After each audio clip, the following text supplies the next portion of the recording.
If you want to immerse yourself in the world of digital painting and graphic design, the paid tools like Illustrator and Photoshop aren't the only options available. We will emphasize this specific point today by looking at two popular free and open source software, GIMP and Krita. Let's start this comparison with GIMP, which you're most likely to know as the perfect alternative to Photoshop. As a result, it's chosen by many photographers and designers that work mainly with photos. The main reason for that is because GIMP relies on a raster graphics system, which is the bitmap technology, the one that allows you to go into the pixel depth and the very details of a photo. The fact that it's light and powerful makes it very efficient to work with for advanced image manipulation and retouching. The second tool that we'll cover today is Krita, which is also a free and open source graphic design software. The first thing that we have to point out in this comparison with GIMP is the noticeable difference between them, not specifically in the tools and features, but in the general framework that shapes them. Krita is a lot more focused on the painting and the drawing aspect from a computer graphics point of view. A lot of artists choose it to simulate the classic drawing in a digital environment, like graphic tabs or even playing computers. So you can easily notice that the field where you can use GIMP and Krita will be quite different. For example, Krita is heavily used to create illustrations, comics, concept art, and even storyboards. The fact that it has some really good 2D animation capabilities, the tool found its way to the video games industry as well as animated film production.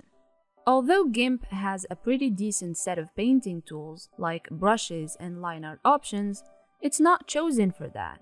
The field of its action can be summarized in photo manipulation, either some quick adjustments like removing backgrounds, fixing some flaws, creating glow effects, and so on. Or it could be used for advanced manipulations that include tweaking parameters related to contrast, saturation, lighting, and so on.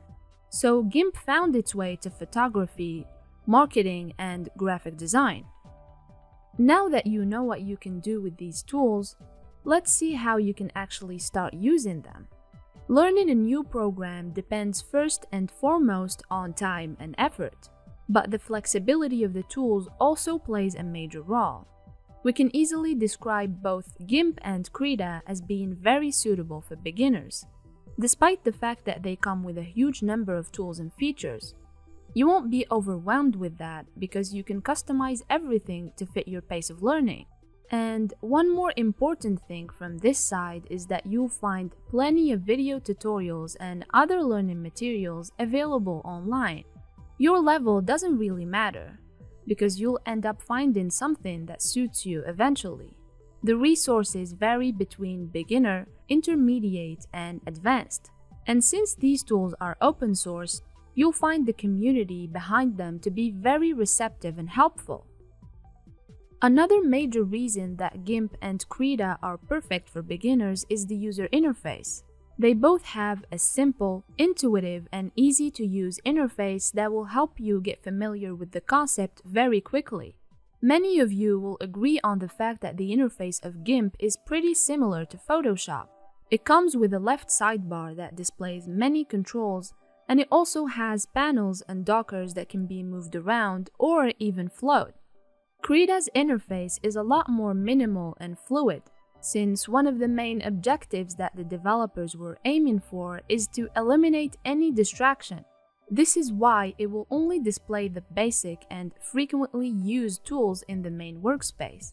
You can then choose to add other tools and panels from the menu structure, which gives you a lot more freedom to customize your workspace.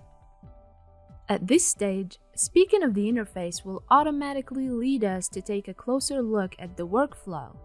It's actually a very basic relation of cause and effect. A simple and intuitive interface will result in a fluid and smooth workflow, and vice versa. A counterintuitive and complicated interface will make it rather clunky and difficult. And since both Krita and GIMP have a clean and minimal UI, you'll be able to go through the different stages of your creative process smoothly. The massive control that these software will grant you doesn't only cover the components of your workspace, but also the way it looks, since you can choose to activate the dark mode whenever you want to give your eyes a break. Meanwhile, GIMP has two panels on both sides of the interface, dividing the tools in a way that will help you memorize and access them without too much trouble. You can move the panels around, snap them, expand or rearrange them in various ways to make your experience a lot more productive.